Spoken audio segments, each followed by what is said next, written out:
चलिए अब कुछ एग्जाम्पल देखते हैं। ठीक है, तो इस पहला एग्जाम्पल है, हमें सेट ए दिया है जिसके एलिमेंट्स है 2, 4, 6 और 8, और बी सेट है जिसके एलिमेंट्स है 6, 8, 10 और 12। हमें फाइंड करना है ए यूनियन बी और ए इंटरसेक्शन बी। ठीक है, देखिए सिंपल है, ए यूनियन बी में हमें क्या करना है, ए के सारे एलिमेंट्स रख देने और बी के सारे एलिमेंट्स रख देने हैं। बस ये कंफर्म करना है कि ए और बी में जो कॉमन एलिमेंट्स हैं उन्हें हम एक ही बार लिखें।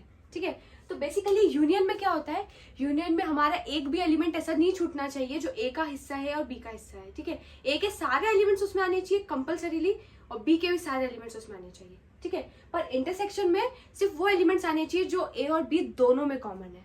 ठीक है, तो यूनियन करते हैं पहले A union B. A union B में क्या एलिमेंट्स आएंगे, ऐसे सारे एलिमेंट्स जो ए का हिस्सा है और ऐसे सारे एलिमेंट्स जो बी का हिस्सा है। ठीक है, तो ए के सारे एलिमेंट्स को लिख देते हैं 2, 4, 6 और 8। ठीक है, अब बी के भी सारे एलिमेंट्स को लिख देते हैं 6, 8, 10, 12।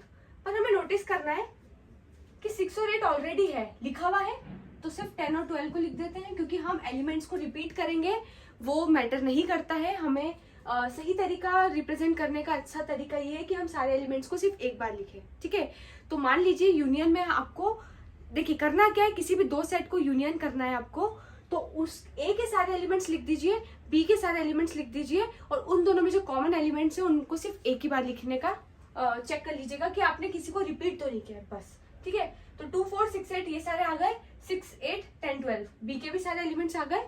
तो बेसिकली ये यूनियन बी में वो सारे एलिमेंट्स आ गए जो सिर्फ ए का हिस्सा है, सिर्फ ए का हिस्सा ये है, जो सिर्फ बी का हिस्सा है वो ये है, और ये दोनों एलिमेंट्स दोनों के हिस्से हैं, ए का भी हिस्सा है और बी का भी हिस्सा है। ठीक है, तो हमने समझा था ए यूनियन बी मतलब और मतलब सिर्फ ए है तो भी चलेगा, सिर्फ बी के एलिमेंट्स है वो भी चलेंगे, और ए और बी दोनों के एलिमेंट्स है वो भी चलेंगे। ठीक है, तो हमारा ये हो गया। अगर हम बात करते ए इंटरसेक्शन बी की, ए इंटरसेक्शन बी में सिर्फ वो एलिमेंट्स आएंगे जो दोनों में कॉमन है। तो चेक कर लेते हैं, पहले यहां से शुरू करते हैं। 2, क्या इसमें 2 आ रहा है, नहीं आ रहा है, तो दोनों में कॉमन नहीं है। 4 आ रहा है, नहीं आ रहा है।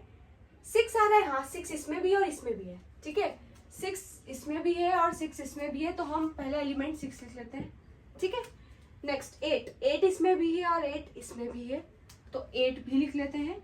10 सिर्फ इसमें है, 12 भी इसमें है। ठीक है, तो सारे एलिमेंट्स हमने चेक कर लिए, ए के और बी के जो भी एलिमेंट्स दोनों में आ रहे हैं सिर्फ हमें उन्हीं को लिखना है। तो ए इंटरसेक्शन बी में दो एलिमेंट्स आएंगे 6 और 8। ठीक है, सेकंड क्वेश्चन देखते हैं। ए में एलिमेंट्स है A E I O U, B में एलिमेंट्स है ए आई और U, show that A union B equal to A. चलिए ए यूनियन बी निकाल लेते हैं।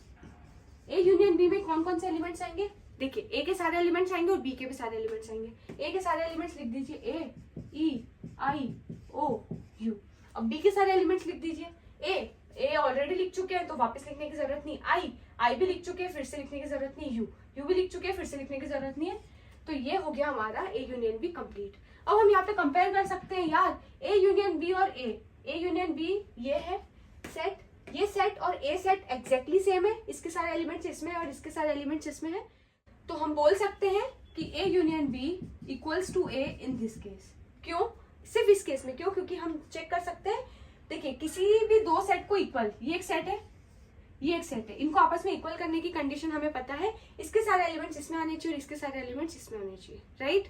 या फिर एक और कंडीशन हम कैसे बोल सकते हैं चेक करने के लिए कि if this is subset of this and this is subset of this, हम बोल सकते हैं कि ये दोनों के दोनों सेट आपस में इक्वल है। ठीक है, तो all the elements of this are the elements of, all the elements of A are the elements of A union B and all the elements of A union B are the elements of A. तो हम बोल सकते हैं कि ये दोनों आपस में इक्वल है। बात समझ में आ रही है।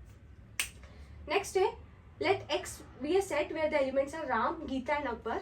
ये वो वाले सेट के स्टूडेंट्स है, रिप्रेजेंट कर रहे students of class 11th who are in school hockey team. और सेट वाई है जिसमें है गीता, डेविड और अशोक, ये है स्टूडेंट्स ऑफ क्लास 11th जो कि स्कूल फुटबॉल टीम में। ठीक है, हमें फाइंड करना है ए यूनियन बी और ए इंटरसेक्शन बी।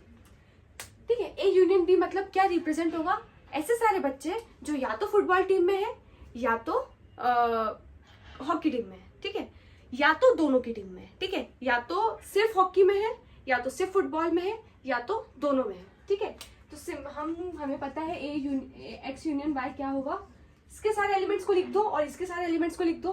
ठीक है, तो राम लिख दो सबसे पहले, गीता और अशोक, अकबर सॉरी। एक्स के सारे एलिमेंट्स लिख दिए, अब वाई के सारे एलिमेंट्स लिख दो।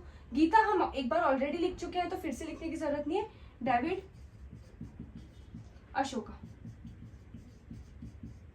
ठीक है। तो ये हमारा हो गया ए यूनियन बी।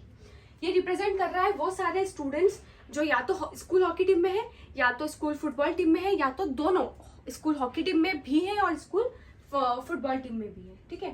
अब मैं बोलती हूँ अगर एक्स इंटरसेक्शन वाई करना है, एक्स इंटरसेक्शन वाई में वो सारे एलिमेंट्स आएंगे, वो सारे स्टूडेंट्स जो दोनों में हो, कंपल्सरीली दोनों में हो, मतलब इन दोनों में जो कॉमन एलिमेंट्स है वो हमें लिखना है। तो चेक कर लेते हैं, राम इसमें आ रहा है, इसमें है क्या, नहीं है। गीता इसमें है और इसमें है, देखिए गीता दोनों में है, एक्स में भी है वाई में भी है, तो हम गीता को इंटरसेक्शन वाले उसमें लिख सकते हैं। अकबर इसमें है पर इसमें नहीं है, ठीक है। डेविड भी इसमें है पर इसमें नहीं है, अशोका इसमें है पर इसमें नहीं है। तो सिर्फ गीता ऐसी स्टूडेंट है जो हॉकी टीम में भी है और फुटबॉल टीम में भी है। तो एक्स इंटरसेक्शन वाई में कौन से एलिमेंट्स आएंगे, सिर्फ एक एलिमेंट आएगा जो है गीता, ठीक है। नेक्स्ट है सेट ए जहाँ एलिमेंट्स है 1 2 3 4 5 6 7 8 9 10, और सेट बी है जहाँ एलिमेंट्स है 2 3 5 4 7।